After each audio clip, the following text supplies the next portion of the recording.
Welcome to the 18th episode of Junto Club. On this episode, Jake's back, we think about the definition of the word want. Matt gives an update on the infrastructure bill, and we talk about Bruce Lee, his philosophy, and different martial arts.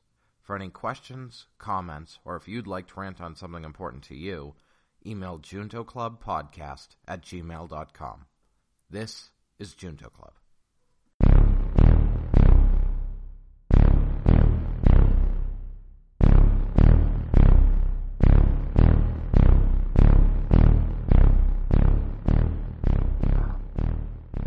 Junto Club. All right. We're good? Good to go. All right. Welcome to the 18th meeting of the Junto Club, which was inspired by the original Junto Club founded by Benjamin Franklin about 300 years ago. So to discuss philosophy, science, politics, anything that, interests us. So this week, we think we're going to talk about Bruce Lee, a man of that inspires me a lot. When I was I actually first discovered him when I was almost 15, 20 years ago. So, and then anyway, so we're going to talk more about him, his life, and everything else, or any question you have. So yeah, so let's get to it. So as per usual, we're going to start with a quote from Benjamin Franklin. And actually, today's quote actually. All right, for you guys, I did not post this on Google Doc, but here it is. Quote, want of care does us more damage than want of knowledge. Unquote. Want of care? Like C-A-R-E? Yes. Repeat it one more time. Want of care does us more damage than want of knowledge. Makes sense. When you care about something, you get more invested and you could hurt more, right? And maybe you can cloud judgment to some extent, right? But knowledge is abstract, I guess, and seeking that, there's not much pain in it. I mean, maybe the knowledge hurts, but I feel like caring, you can over care about something and it's like harming you to some degree.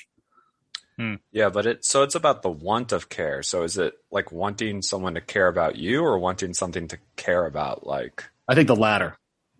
That's what I think. What's the latter? The wanting to care about something. That's how I take it. Like wanting to care about something versus wanting to have knowledge, I guess. So I guess, go ahead, Matt. Or maybe both. Sorry. Okay, well, so Matt, were you following up with anything? No. Okay. So, I guess a potential and a different definition of care is want something to care for you, or care can be sort of another word for security or safety. So I guess wanting to sort of be cared for or in a secure environment versus knowledge is something that must be, I guess, or that is something that's to be pursued. So, I don't know. I mean, that's sort of just me bullshitting there. I mean, I could see what Jake was saying sort of when he first described it, but yeah. So that was. Okay. But I can see the wanting of care being want to be cared about and wanting to care for somebody. I mean, because the care can be taken away, couldn't it? I mean, can't you get someone not care about you anymore? That hurts. But knowledge, like you said, is a constant pursuit. I mean, how does that hurt you? So anything from you, Matt? No, I think these are all valid. There's definitely a few ways you could take it. So I want to ask you a question. What do you mean? What does want mean, I guess, here in this context? So I think it's trying to say what you desire, right? So want of knowledge seems more straightforward because it's okay, the want of knowledge would just be the desire to have more knowledge, gain knowledge. So then it's similar for the want of care. It's just we have a few ideas of what he could mean by care, care about people caring about you, yourself being cared for, you caring about something else. Oh, that's interesting. Actually, when I feel because want of care means, I think it means lack of care, not desire of care. It's more lack, you don't have care, right? Lack of care. Okay. That phrase can be used like that too. Yeah. Yeah, that's true. That's true. Yeah, so you don't care, but you Yeah, just so- want to care, but you don't care. Yeah. So if you the lack, basically, if you replace one with lack, it means lack of care does more damage than lack of knowledge, right? I like that interpretation. Yeah, Yeah. that's cool. It's almost kind of pointing out depression in a sense, but like if you don't really have any motivation, you really can't do anything, right? Like if you don't care about anything, Well, good it's is very knowledge. hard. Yeah. Now, your job, your work, your career, your project you work on. If you don't really care about it, even if you are a genius, you're Einstein and you know everything about this project, if you don't really care about it, it's gonna do more damage than Yeah. That's cool. I like Shu's idea best. Yeah, no, that was a good one. You win today. You win that one. Yeah. All right, perfect. I should win. Ben every would be time. proud. All right, so all right, let's go to news. The news roundtable. What do we have today?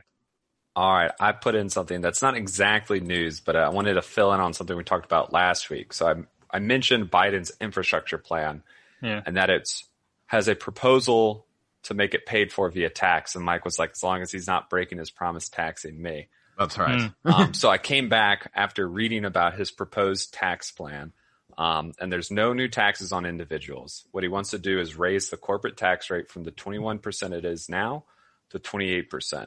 Now, under Trump, we lowered it from 35 to 21. So this kind of splits that difference in half.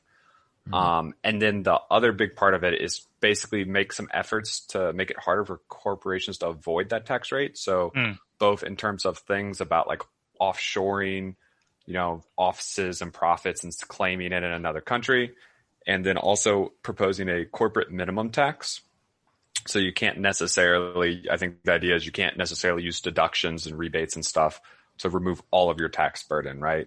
That's like something Amazon's done. People are like, oh, they have so much revenue, but there are years where they paid no tax because they invested so much of it back into things, and that lets you don't have to pay taxes on stuff like if you invested or use it in certain ways. So, and those are like incentives that are good, right? Like, oh, you want companies to reinvest, but you might say, okay, well, there's a limit if you do it too much. And that's kind of what the minimum tax is supposed to address. So anyway, so that's how he plans to pay for it, Michael. It would not hit you directly. All right, then, Obviously taxes on corporations in the end do have to be paid for consumers, but that's, no. That's, Misdirection. Yeah. No, that's probably fine then. So you say it's increasing from the current level from 21% to 28%? That's the proposal, yeah. Okay. Well, like I said, which is exactly halfway to the value it was before Trump's term when he cut it way back. So, that seems like a reasonable compromise of like, hey, this was too low. We don't have to necessarily go all the way back up. But yeah, no, I mean, I think, I don't know. I guess 28% is a lot of money, but I guess obviously companies like Amazon, if they were investing it, like I go back and forth. I mean, yeah, I almost wish there was a way to incentivize them to invest it in ways that would be beneficial to like society at large, but I mean, I guess if we could get bigger companies like that to pay even a few percent in taxes, I feel like that would be a massive influx of money to the government. So, I mean, I think it is good. Like Amazon obviously does a huge amount of R&D and, development and investment in their own company, which I think is good overall that they're doing that. But I do think there's logic of saying, hey, that's like not the only thing we need money for, and government can invest in some things that private companies can't, right? Right. Like infrastructure, right? You're not going to have private companies rebuild our infrastructure. That's never going to work. Wait a minute. So I've thought of this. You incentivize companies and say, hey, if you give us like $1 billion for infrastructure, we give you like your own lane on highways. Like Amazon employees can it's a lane on highways where you need to be an employee of a company that invested over $1 billion. Highway 85 now sponsored by Amazon. That's right. The Amazon lane.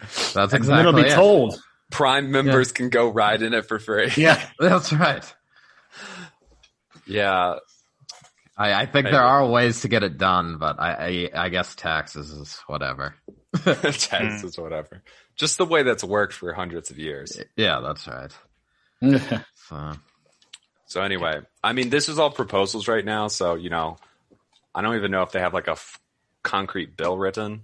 Certainly hasn't been anything voted on, but yeah, that's the plan. Okay. Well, some people are slamming. Is it for like Green New Deal? Do you have any info on that? Yeah, I saw something like that, and I'm pretty sure it's just like an incoherent straw man, right? They're just like, we're just going to call it a Green New Deal, even though it has nothing to do with that at all. And then as just like a way to attack it, right? Like it's just, it's like hilariously transparent about how silly it is. I mean, even Trump wanted to do infrastructure when he ran both times. He talked about it, and the bill's not like, I mean, the infrastructure bill, I don't see much that's not bipartisan, right? It seems pretty straightforward. Both sides think infrastructure and jobs are good. So, Okay. Yeah. Whatever. That aside, any other news topics anyone else wanted to bring up? I mean, I was planned on looking at the news and just didn't. So. What? You're not busy? It's kind of, I don't know. I mean, it's not even that busy. It's just more like, I don't know. Like I'll occasionally glance like, I mean, DMX, that was news. Oh yeah. He's like brain dead, right, or something. Yeah, like that? he's in a vegetative state. Yeah, Who's DMX? a rapper. There you go. Yeah. Well, what happened? I forgot. I didn't read. Why is he in like a vegetative state? OD'd and had a heart attack because of it. So classic. Yeah. What, going out on time. Yeah. And you got to pull an old dirty bastard and like hide cocaine in your ass or something, right? Or swallow it. Isn't that what he did? Old dirty bastard. Yeah, I know who you're talking about, but yeah, I don't remember the circumstances surrounding his death. But.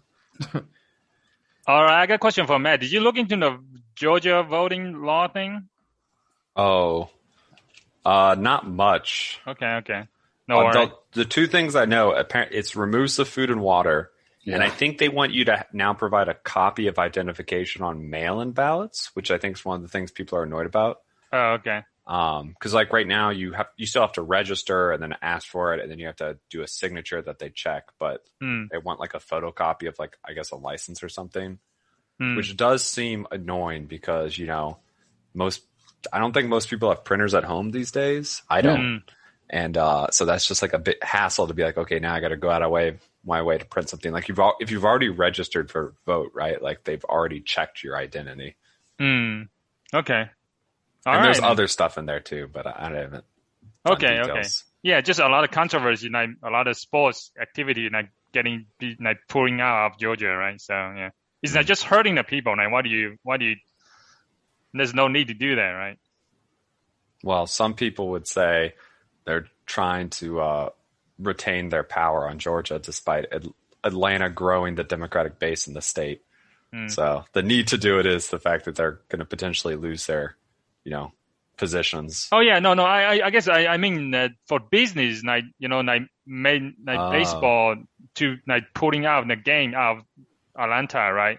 I'm saying that those are kind of unnecessary, right? Yeah, because you're not really hurting the government, you're hurting the people, right? Maybe it brings a lot of attention to the issue, if nothing else. You're right. It does. I mean, it hurts. The economy of Georgia a little bit, but you're moving it somewhere else, so you're helping somewhere else. It's not like, It's true. Wasn't it a couple years ago when didn't Georgia do some anti-gay marriage law or something like that, and wasn't production companies pulling out of Georgia? I think it was abortion. Yeah, it was. Was it abortion law? That's what it was. It was abortion law or something. I couldn't remember exactly what it was, but I remember production companies pulling out and. Yeah. A lot of actually movie business got moved to somewhere else. Yeah. The funny balance between a lot of rural deep South red counties voting on stuff, and then Atlanta being a major metropolis with international companies want to participate in. The friction between those two is, I don't know, interesting. Yeah. All right, so let's move on to a lighter topic as usual. Bruce Lee. So yeah, let's bring on the questions, I guess. All right. Well, Shu, why don't you give us like your brief spiel about what Bruce Lee means to you / how you discovered of him? Or you want us to just start on questions? Actually, I'm gonna start with a question for you guys. I'm assuming everybody knows who Bruce Lee is. So if you don't know, you're probably living under a rock, right? So, so I guess I want to ask you guys, when did you first heard of Bruce Lee? I mean, he's one of those people who was so famous and before our time that I don't even remember, right? Like it's like you're a child and you just know who Bruce Lee is. You don't remember the first time you heard about him. Yeah. I mean, yeah, I was probably a kid. I mean, I always loved martial arts movies and stuff. And I mean, seeing Enter the Dragon was just awesome. I mean, I also love Jackie Chan and like Donnie Yen and stuff, so right. I love martial arts movies. So Bruce Lee, yeah, I can't remember exactly how old I was, probably like a kid or something like that, and caught his movie and was like awesome. So I don't even know if I've seen all of his stuff, but good portion of it. So it's actually been a while since I've seen a lot of his movies. So yeah, but he's great. No, I watched a lot of Jackie Chan, Steven Seagal.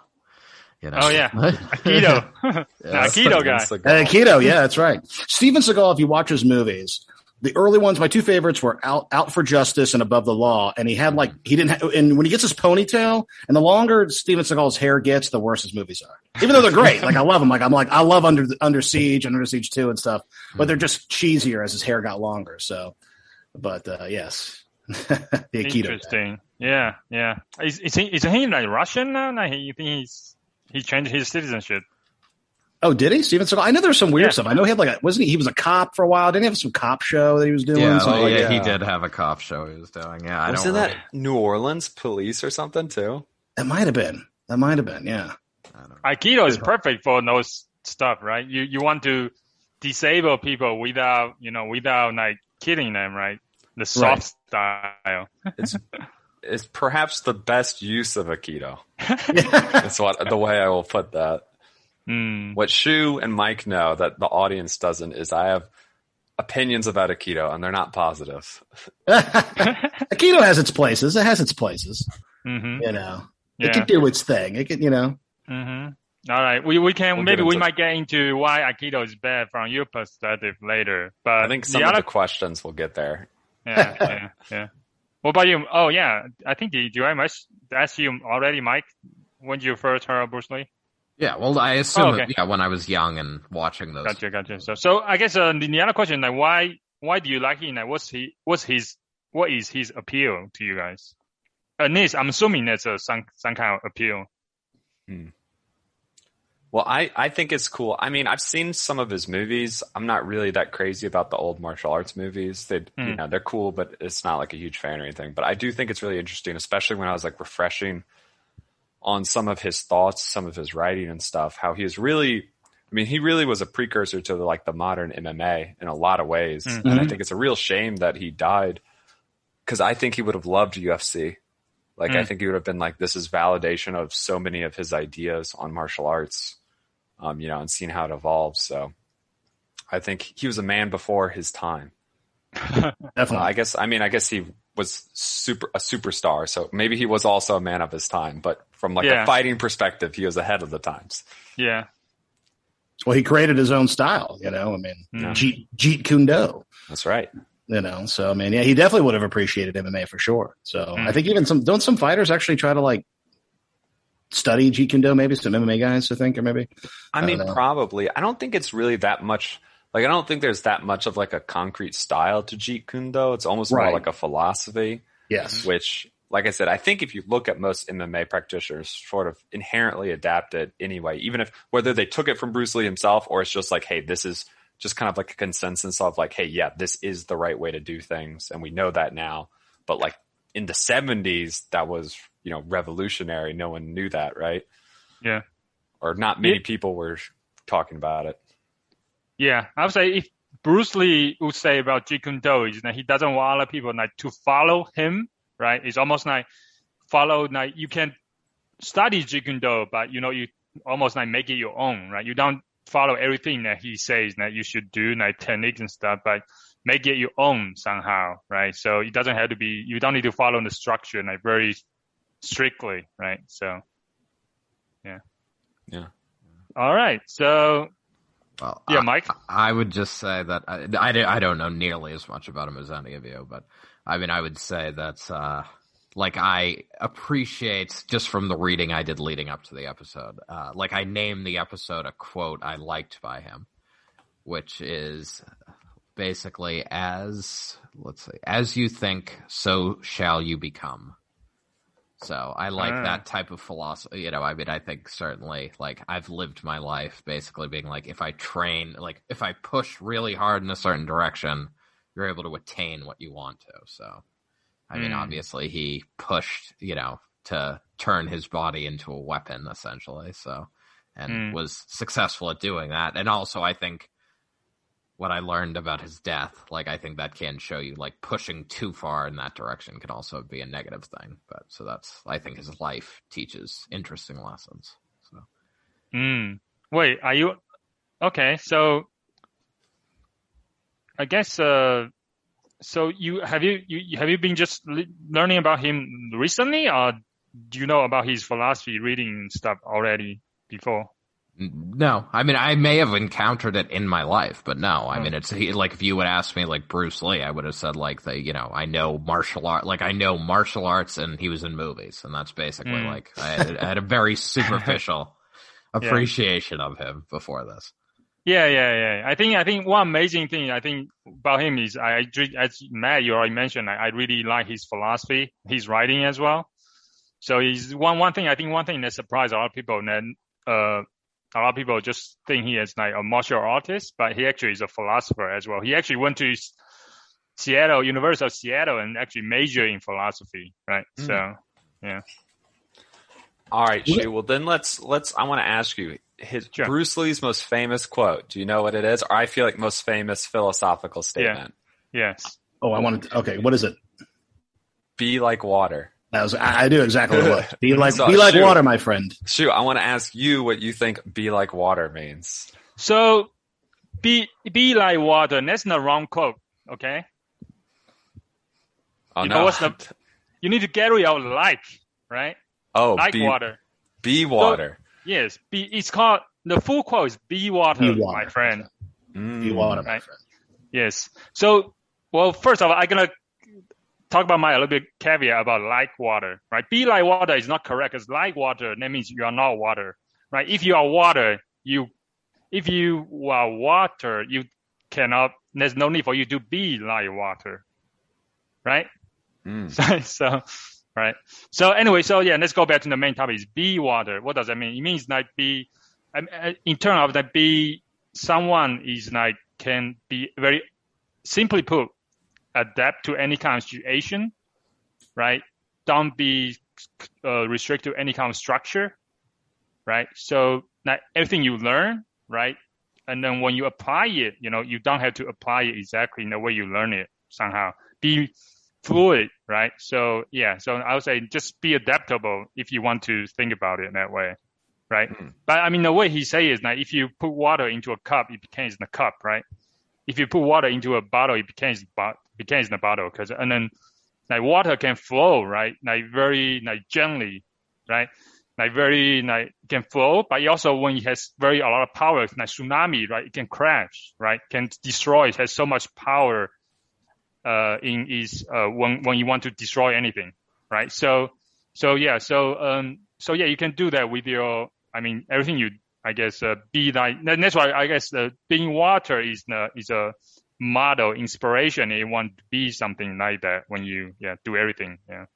And then you know when you if you talk about martial art fighting, right, it's like you don't want to go hard on hard. Now, if someone punch you, you don't want to just punch at the same time, right? You actually flow with the punch, right? You want to maybe you extend your hands out, you know, guide the punch, you know, into other directions, flow with it, and then attack back, right? So it's like don't crash into the obstacle, basically go around it, kind of in a way. Anyway, so I'm not sure if I did a very good job explaining it, but yeah. Any questions on that? No, I think that was pretty spot on. Yeah, I'll tell you what, one of my favorite quotes from him is, "Don't pray for an easy life. Pray for the strength to endure a difficult one." And I like that quote a lot. Oh, because oftentimes people wish they want like an easy life, but you're like, yeah, there's no such thing, right? You know, so Yeah. you need the strength to endure a tough one. So I've always liked that quote. Can you repeat that? Actually, I don't think I have heard it before. It's don't pray for an easy life. Pray for the strength to endure a difficult one. Ah, okay. Yeah, that makes sense. Yeah. I always liked that one. That was pretty cool. Yeah. So I want to go back at being water a little bit. Do you know how he came up with that be water? Mm-mm. You don't know the No. story. So, okay, when he first started Wing Chun when he was like 13, like maybe 15, or maybe he was like 16. So, I mean, he started martial art when he was like 13, right? And then he kept training. And then one day, like when he was probably 16 or 17, he was training really hard. And then during the class, his teacher, the Wing Chun teacher, Ip Man, you know, and there's a movie about Ip Man already. Yep. But anyway, he looked at Bruce Lee. He's like very like impatient, always like go hard. Like when he training, he always go hard and very tense, like very like not calm, right? Not being peaceful, not relaxing, right? Not relaxed. So the teacher always ask, tell Bruce that you need to, Bruce Lee, you need to come, you know, relax more, be more peaceful with your technique. Don't train too hard, right? So he just like, but he can't get it. He's just like, okay, I must relax. But when you tell yourself you must relax, it's almost like antithesis of relaxing, right? So anyway, he got frustrated. So his teacher sent him back home, like to not train for a week, right? So during that week, he just like not training, but he just got very frustrated. So one day he basically just take his boat out to the river there, just to, I don't know, to relax, get some exercise in just rowing, right? And then one time, and then as he was in the boat, he was thinking about like his class, what his teachers told him, and he just got very, very frustrated. So he came, so he's and that time and that frustration, he punched in the water, right? Yeah. And then when he punched in the water, he realized, what the heck is going on? Like water, when you punch it, it just like doesn't do anything to the water, right? You know, water just like doesn't care. It's like it flows, and when he try to grasp the water, you know, you can't grasp it. It's like it flows out of your, you know, you can't really hold it, right? So then that's when he hit this epiphany, like, oh, just be water, because that's what it means. Like, it's not martial artist, right? It's every martial artist, he's tried to be water. So that's kind of his philosophy, right? And from that, you know, the martial art actually to him is more than just martial art, just fighting. You know, it's a metaphor for life, kind of in a way, right? Because when you actually fighting with someone, right? When you're sparring with someone, actually that is where it's almost a laboratory where you can test yourself, like experiment with things, right? So now, for example, I think he like to say that, I mean, to know yourself is to study oneself in action with another person, right? So, and fighting is one of those, right, where you can test things out, right? And because sometimes when you fight, you know, someone punch you in the face, you got really angry, right? And that's when if you get really angry with the other person, you probably gonna lose the fight, right? Because you are not controlling your emotion. So basically, like, if you sparring is almost like a way to practice that.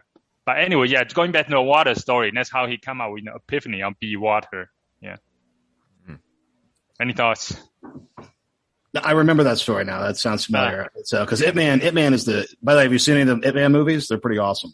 Yeah. I haven't seen all of them, but they're pretty. Speaking of Donnie Yen does Ip Man. So. Yeah, and also Matt is a hater of Wing Chun, so he's not What? believer of Wing Chun. Oh, I was going to say Wing Chun is a pretty damn. I think that's like top tier martial art. I think. All right. Well, we will get into this a little bit, perhaps. So, Oh, wow.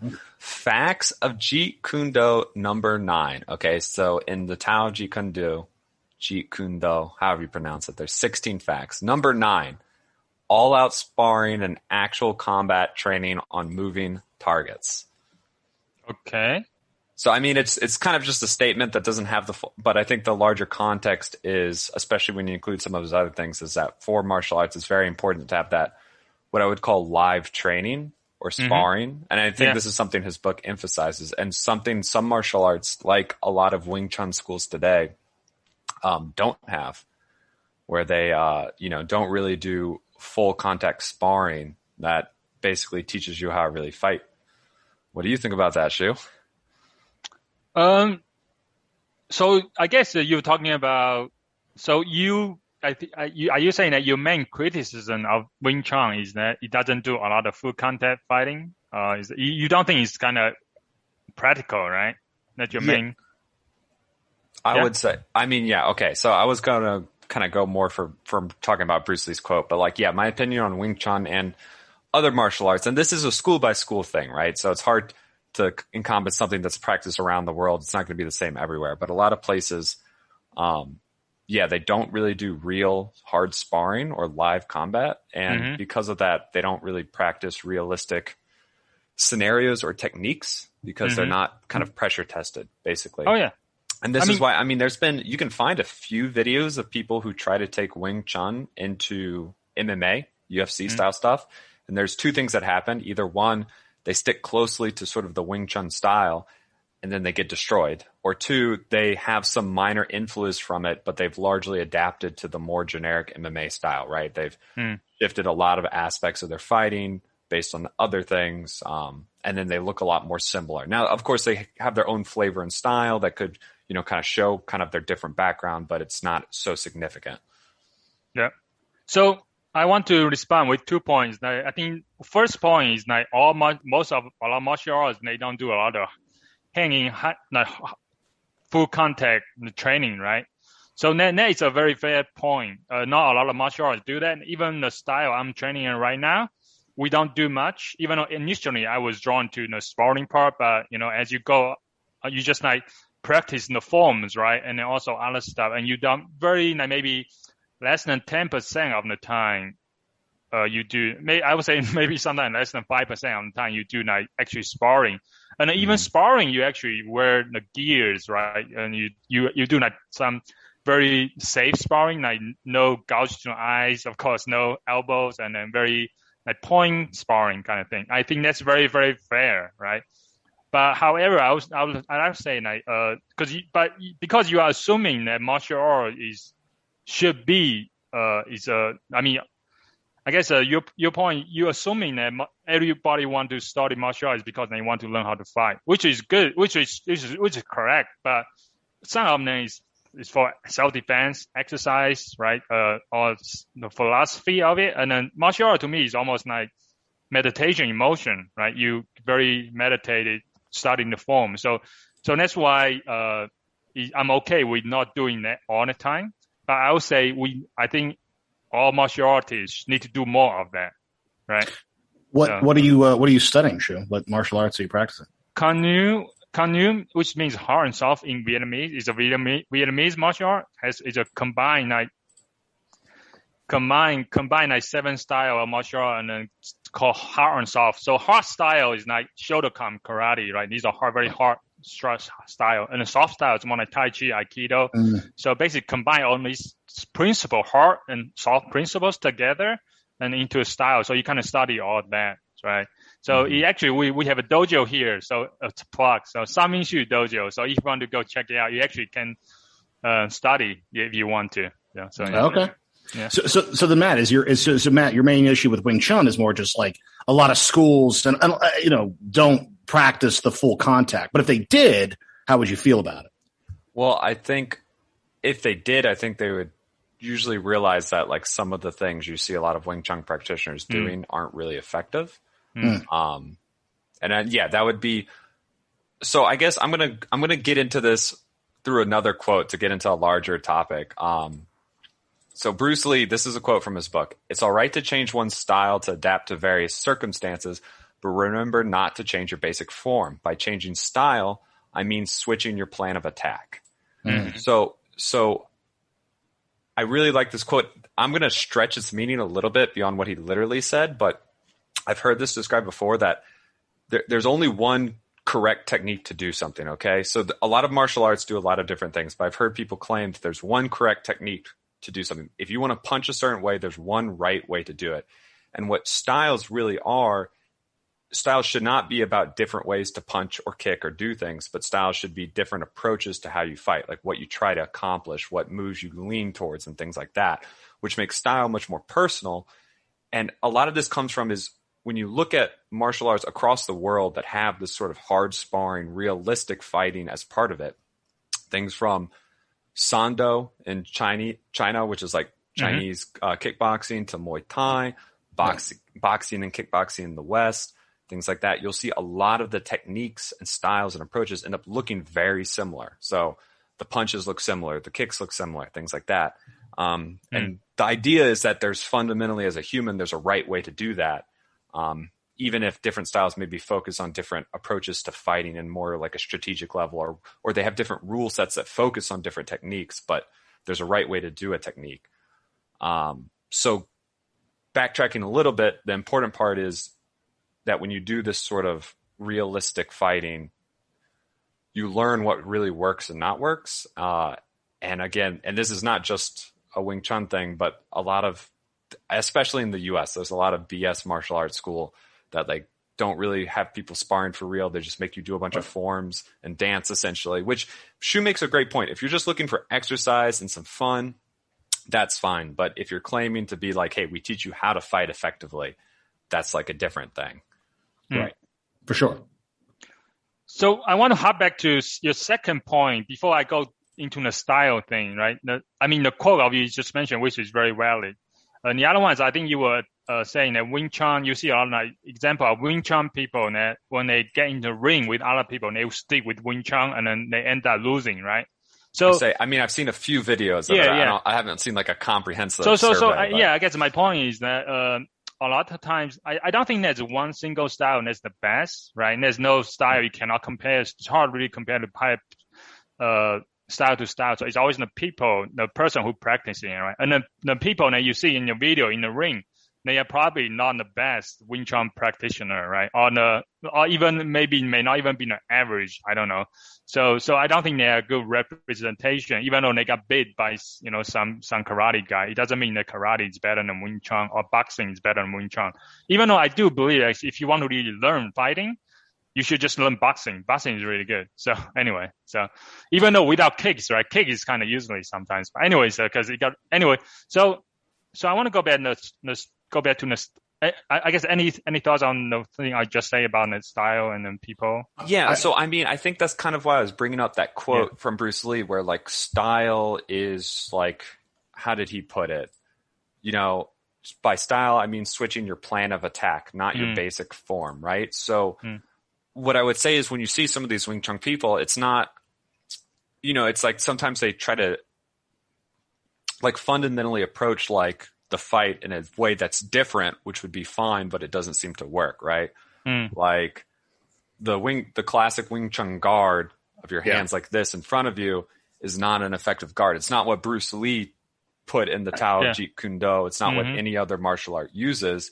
And I would argue it's just not actually a good guard to start with. You are disadvantaged by having your hand leading out to some significant amount. It's not really covering anything, which just makes your job harder. That's like a specific concrete example.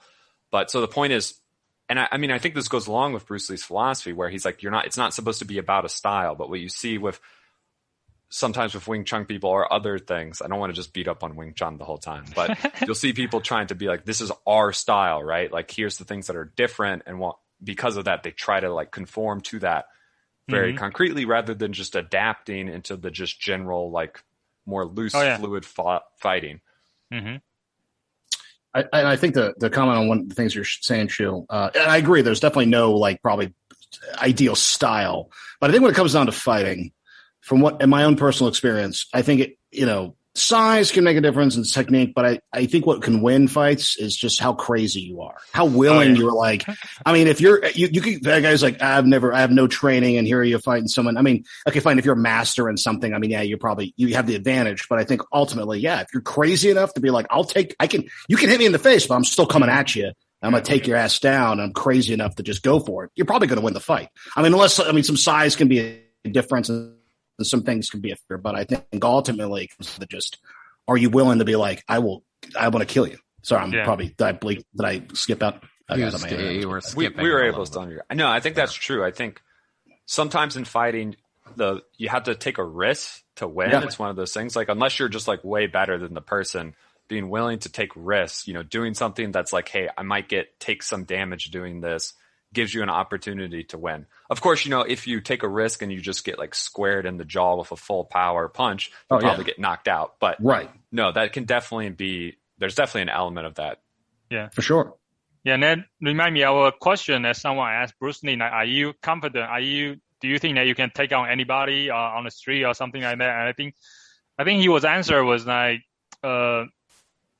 he didn't really answer that directly, but I think he part of the quote what he says that if you want gonna kill me, if you want to defeat me, you actually need to put everything you have in you, because Bruce Lee, I am going to put everything down. I'm not going to give up, just like never, I'm going to put everything, my heart, my life into it. You better kill me. Otherwise I'm not going to, that's why if you fight, you don't fight to win. You fight to survive. That's how you got to fight somebody. You fight to live. You're like, you have to be like, they're going to kill me if I don't kill them in some regard, kill them. Right. Because if you're just thinking, I just want to win and talk shit, you're like, yeah, it's different. Right. But if you're like, nah, think if it's like, this guy's going to kill me and you have that defense, then yeah, you're probably going to. But yeah, Bruce Lee used to get challenged all the time by people on the street. People always would challenge him and be like, "Yeah, let's fight and do this." And, I would suck. Oh yeah, because you're mad. You just 1-inch punch him, and then that'd be it. Get away from him. I want to mention something to that though. So that idea of like your fight to survive, like is a lethal thing. Now it's one thing on the street that might be the right way to approach things because you never know what someone's going to do. But I've seen people take that logic as an excuse essentially to avoid that real contact sparring, realistic training that I was talking about earlier. I've talked to people in my life, multiple, who are like, oh, I train XYZ martial art. We don't spar ever because it's too deadly. Like it's too dangerous. Like we can't spar with our partners because it's too dangerous. So they do this very fake, was what I would call it, kind of setup where the partner pretends to do something and then lets you kind of practice that technique on them. Which even if it's a good technique, like it really does work, you will never learn to apply it in a realistic scenario if you don't do it on someone who's like actually resisting, actually fighting you. So it doesn't even matter separate from, is it a good technique? So yeah, sometimes honestly, when people who are martial artists do the it's too deadly sort of thing, my first thought is sort of skepticism, like, okay, because look, I would much rather the professional boxer who hasn't learned how to do deadly techniques, has just learned how to punch someone in the face really good and practice it for thousands of hours against really good fighters, over someone who actually learned the deadliest technique in the world but has never done it against someone moving around and trying to hit them, right? The boxer's going to win in that scenario pretty much every time. I think that's actually another Bruce Lee quote where he's like, I don't fear the man who knows like 10,000 kicks. I fear the man who practiced one kick 10,000 times. I think that's another Bruce Lee quote. And that's true, right? I mean, if you just can do this one punch and you're like, I master just a punch. I can't do shit, but I can punch through a goddamn concrete wall. Then like, you're pretty good. You're going to be, you'll probably win, because it just takes one hit and then you're down. So let me ask this one question for you guys. Then what's your favorite martial art? Like, what do you like the most? Before you go there, I want to summarize Jake's philosophy of fighting is be crazy, my friend, I guess. Yeah, be crazy, exactly. Be water, but also be crazy. Yeah. Be a tsunami. Just be a tsunami. All right, let's go with the question. Yeah, what's your favorite? What's like your favorite martial art? All right. I might have to give it to Muay Thai. Those people are crazy bastards. Yes. Like I've gone to a couple more like amateur Muay Thai fights, even amateurs, right? But like they're doing knees and kicks with their shins and elbows with like no covers at all and hitting each other in the legs and face. They are tough and they hit hard and fast. They're probably not the best examples of Bruce Lee's philosophy of fighting, but they hit hard and fast and they are tough as shit. And I would not want to box a Muay Thai fighter who's good. I agree with that. Matt, you should check out the movie. It's a Jean-Claude Van Damme movie from the 80s called Kickboxer, if you've ever seen it. But it's about Muay Thai. And I mean, those guys will kick like concrete walls with their shins just to strengthen their bones. And like, it'll like break away like their shin bone to like, and regrow more bone to make it like harder. So they'll just like, I'm with you, man. Muay Thai is really intense. For some context for our listeners, I've done a handful of martial arts in my life, and like Muay Thai was one of them. I trained it for like a year, just kind of through my college years. I kind of hodgepodge different gyms and stuff because I was moving around and I'm never around consistently. But it hurts like a motherfucker to get kicked with someone's shin hard. It hurts really bad, and to block. So normally they try to kick your thigh, but the block is to pick up and have your own shin intersect, which hurts incredibly. Like it's incredibly painful as well to block it correctly. Yeah, it's just if you toughen up your shins, they become a serious weapon. But it takes a lot of time and dedication and hurt to do that, and a lot of pain. Absolutely, no, I'm with you. Muay Thai is pretty damn intense. And obviously, there's a lot of other great martial arts too. But yeah, those they get special mention. I'll Shu, I'll say mine. And Shu, what are yours? Oh, me. So to me, I guess similar to Bruce Lee, I don't believe in styles. So I don't really have a favorite style. I just take whatever I like to basically study any style that I encounter too. So, and then his philosophy is about like. Also, something about so first, he doesn't believe in styles, right? And then the other thing is like learning about any style is like take what's useful, right? And then discard what's useless, and then add uniquely your own, right? So I kind of like to basically like study any styles and then just take what's like useful to me, and then just like, something like that. So I've been exploring different styles like Tai Chi, different other styles, right? So any style, I guess I don't have favorite style because I want to learn any other style. However, I'll say I really do like the idea of the soft style, right? Like Tai Chi, Aikido. I like the idea of like, flowing with your opponent, right? Like, so you are not just using your brute force, right? And then the yin yang idea of blending, right? Then this Tai Chi idea of like soft, and then but soft doesn't mean it's not powerful, right? So anyway, so I like the philosophy idea behind those styles. I would say those are my favorite form, but those actually take a long time to learn, to master, like 20 years to master, right? Aikido and Tai Chi stuff, if you be really good at it. So yeah, so I haven't really started. I have studied Aikido a little bit, and I really like it. But anyway, so yeah, so basically soft style, I guess. But yeah. Okay. I would say for me, like I'm going to do different things, right? Because I feel like Muay Thai is definitely awesome for like effectiveness, right? It might not look pretty, but it's effective. I also think Krav Maga is pretty freaking cool. Oh yeah. I think that's really effective. But I think that's like Israeli martial arts sort of deal.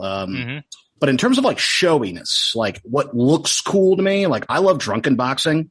Like that's really cool. You know what I'm talking about? Like the and like fighting. Like, and I love Shaolin Kung Fu with like the animals. You're like, I'm fucking snake, and like eagle and stuff, like a tiger. Whether they're really effective in like real case scenarios, they look really cool. Because Matt, you mentioned like old school martial art movies of like the 70s and 80s and stuff like that. I love those old cool kung fu ones, even though it's like a dance, like the choreography of it. It might not be real. Like it's not as intense as like if you watch like Ong Bak, right? The Protector, Tony Jaa, is another great. He's Muay Thai all the way, and his shit's, that's like intense, cool fighting. But it's a little bit, nowadays, I guess. But like, I don't know, Shaolin Kung Fu is always like cool and showy to me. But in terms of effectiveness, I say like Krav Maga, Muay Thai. I mean, that shit's going to like, if you're fighting someone who's a kickboxer, that's going to be, now wrestling is a different story. Now, I one time talked to a guy who was like, if you had a boxer versus a wrestler, put the money on the wrestler. Because they'll grapple you. Because if you get a chokehold, you get a guy, you get him close. Then like that boxer has nothing. They have nothing. Yeah. You put them in a chokehold, done. I mean, the early UFCs taught that lesson very clearly, right? People who had no ground experience could not, almost never stop the other person from taking the fight to the ground where they got destroyed. And like wrestlers, it's funny because wrestling doesn't really teach you how to do any move that harms your opponent, but it makes you fantastic at getting like the advantageous position on the ground, right? So from there, you could just sort of throw a random elbow. It doesn't really matter. Or if you learn a few, arm locks, chokes, a few other things that some other martial arts have to add into that, you become very dangerous. Just a BJJ, right? Brazilian Jiu-Jitsu? I was going to say, you were talking about soft style, Shu. What about, the the ultimate soft style, and by ultimate I mean the most popular probably now, Brazilian Jiu-Jitsu, proven very clearly to be effective in real fights. Oh yeah, I mean I do like it too. I mean I just haven't practiced as much. You should do like Capoeira. What is that, Capoeira, whatever like that? The like dancing one. That's the dancing like, one, yeah. Like Capoeira. Capoeira, that's what it's called. Right, Yeah. Right. Yeah, and that's I would like to study that as well actually. But yeah, BJJ is really good. I'm not sure I would call that soft style, right? He was just wrestling, like grappling on the ground, right? So it's not.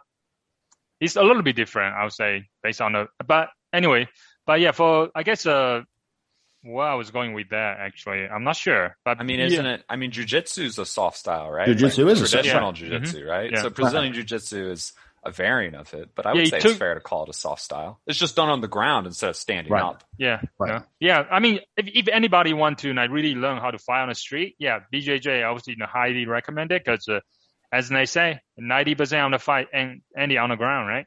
Yeah. So Michael, what's your favorite martial art? Flailing? Is that your Smith and Wesson, Jake? Yeah. There you go. That wins every fight. That wins every fight. That? What good is a kick if you got a gun? Yeah, exactly. Oh, you're talking about a brand, like a gun brand? A gun. Yeah, Smith and Wesson is like a brand, is a gun brand. Wow. Mike laughs, but you don't have a gun, Mike. Don't lie to us. No, exactly. No, that's true. But I was thinking throughout all of this, like, to be honest, in today's world, like, 1,000 punches doesn't mean shit if someone's shot at a target 1,000 times. So, it's fair. So, I mean, Michael doesn't have a gun; he just has money, so he was like, "I'll sue you." Yeah, exactly. Yeah, I'll be like, "Here's my wallet. There's a limitless credit card in it. Go get it." Yeah, then run. sounds like between the four of us, Mike is gonna win the fight every single time. Oh, I think. Well, no, because Matt Matt showed me what Matt was talking about earlier with. Like, there's a right way to punch. I mean, it makes sense. Like, human bodies, the mechanics of them are relatively uniform, and the way to, maximize the force behind the punch, you are going to do basically the same thing for everyone. But, he gave me boxing lessons for about 8 weeks in the lab and showed me sort of how to throw punch, how to throw, basic combinations and stuff. But I think it was Shu who, during this training session, said, you want to know what, the best, approach to any fight is to run. Yeah. So. Exactly. Actually, nice. Lesson well learned. That's right. You're such an excellent student. I am. Another martial art I really like is ninjutsu. And I think that's a really cool one, too. So, what do they actually do? Just being a ninja? Yeah. So ninjutsu was about eye gouging. Because when you mentioned eye gouging, I was like, are you taking ninjutsu? Because it's about eye gouging. It's about breaking limbs. And so, yes, it's so with ninjas, right? In historical times, ninjas were just farmers. That's why their weapons were a sickle and they put on a chain and their sword, they couldn't afford stuff and they were just spies essentially. And they weren't fighters. So samurais were I'm a master swordsman. So if a ninja was I'm facing off this, I have to disarm him, right? So it's about so ninjutsu is about eye gouging, you grow your nails out. So you eye gouge, you break limbs, so you get the hell out of there. Because ninjas, they're about evasiveness, right?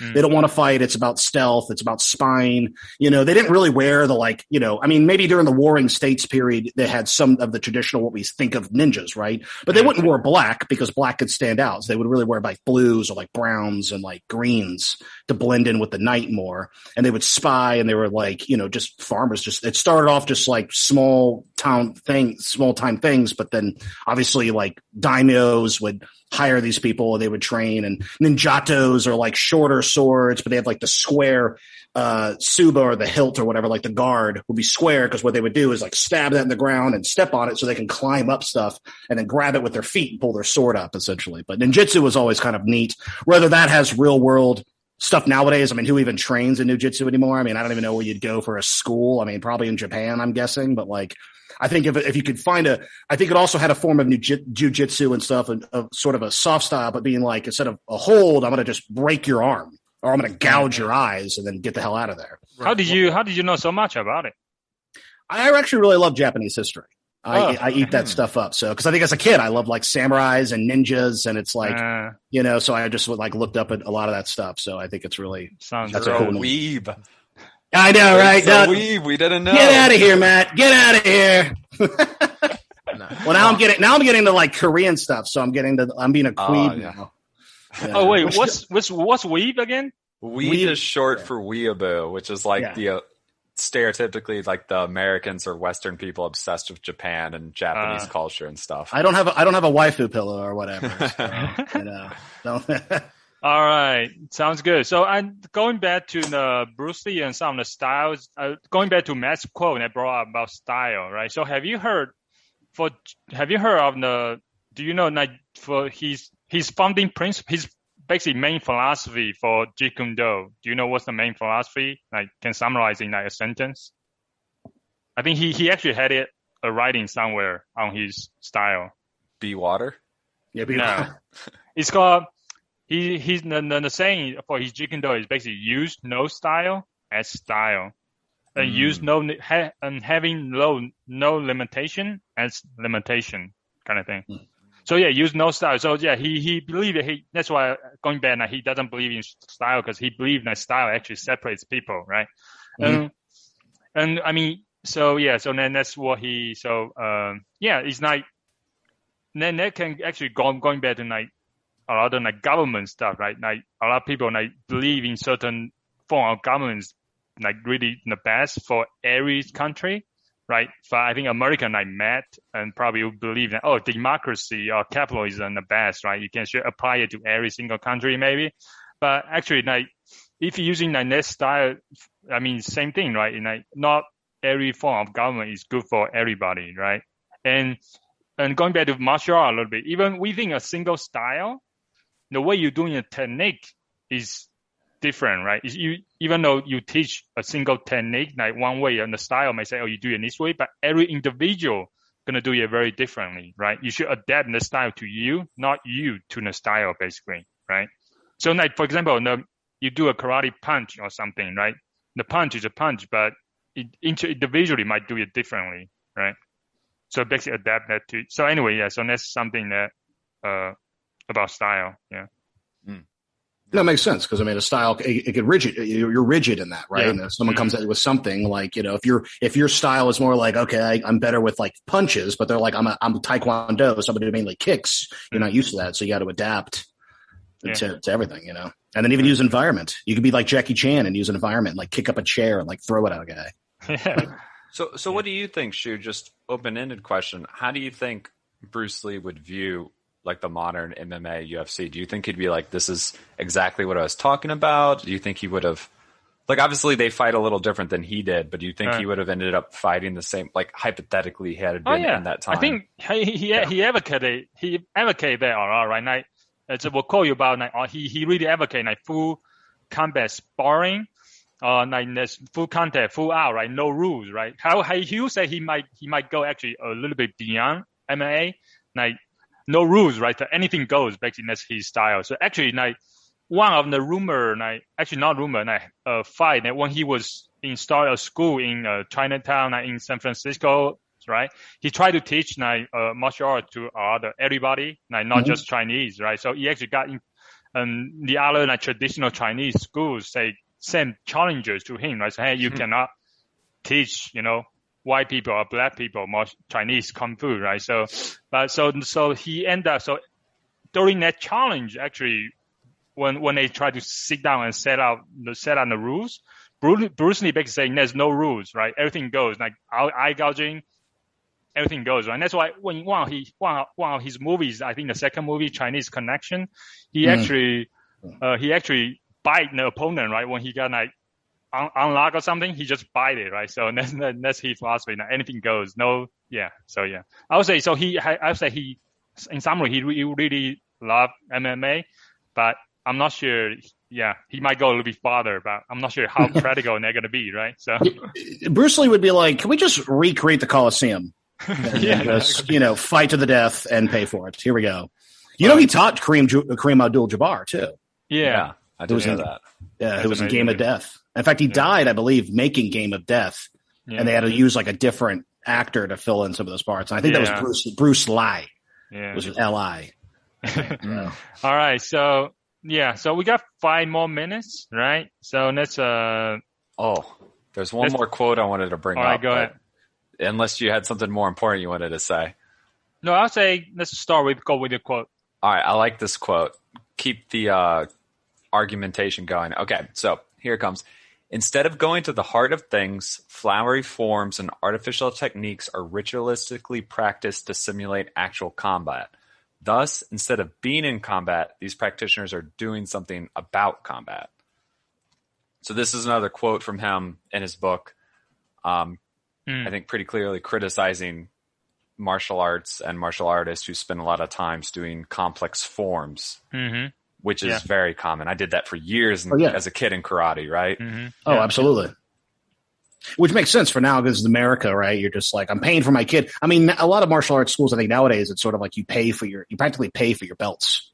You know what I mean? Like, so it's there's no real world application. And I agree with Bruce being like, but also with what you should say. I mean, if you want to take it, good meditation, you don't have to take martial arts to fight. I think there's definitely a deeper meaning behind it. But if you want to be able to defend yourself, you got to be able to kick some ass. So this is what I was going to bring up about Aikido, basically. Most of what I've seen, I even took a few classes once, just to do it myself too.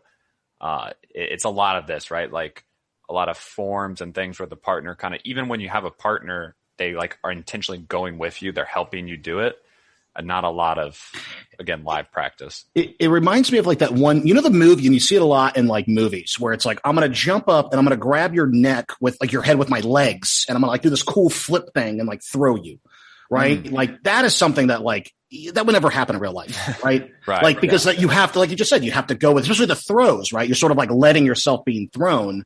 And it's like in real life, if someone tried to actually throw me, I'm like, okay, then you're putting a force back. Like, how am I, you're not going to do that. I mean, unless you're stronger than me, then you will. But I agree with that. Yeah. There needs to be some more real world application there. Like, otherwise, what's the point? Well, I want to go back to go ahead, Mike. Well, I was just going to say, like, as I listened to all of this, like the debate about the usefulness of different styles and the, sort of the, I guess, more, workout aspect or something. Like, I mean, I think all of these different styles can be viewed as almost like involvement in any sport, right? I mean, they're just going to teach you discipline. They're going to get you in shape. They're going to like make an athlete out of you in some way. Like some coordination is involved in all of these. And essentially like you're driving towards some goal that requires discipline to attain, which I think that generalizes to, life more so of course, yes, there are going to be more styles that make you in specific combat situations. Some styles are going to be more useful in the real world. But I mean, again, like part of this could just be for athleticism and like learning discipline. All right, you're trying to be friendly about everything, and that might all be true, but I'm trying to generate controversy here. Sure. Does Bruce Lee's philosophy say Aikido is bad? Yes or no? No, actually. Aikido, I've been practicing Aikido actually the way that everybody letting you go with it. And in the beginning, that's what you need to do, right? You need to practice.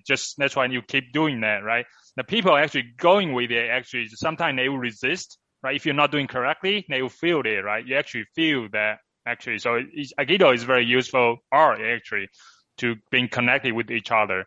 So, things have 2 minutes, I think. I mean, regarding forms too in karate, right? Forms are important too. It's a structured learning tool.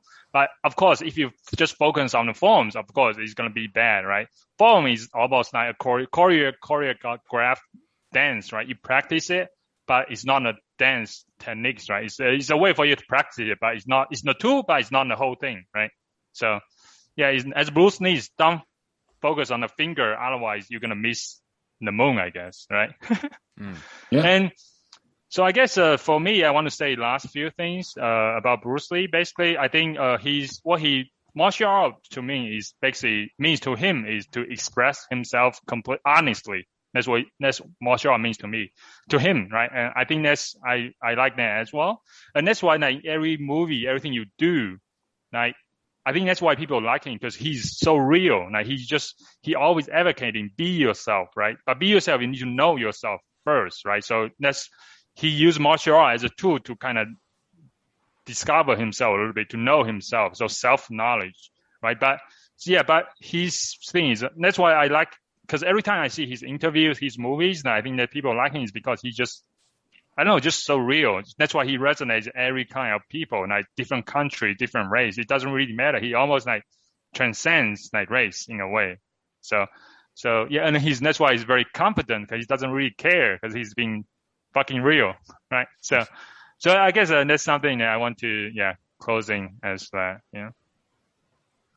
Just so be real, I guess, and be water. Yeah. Be water, be real. Real water.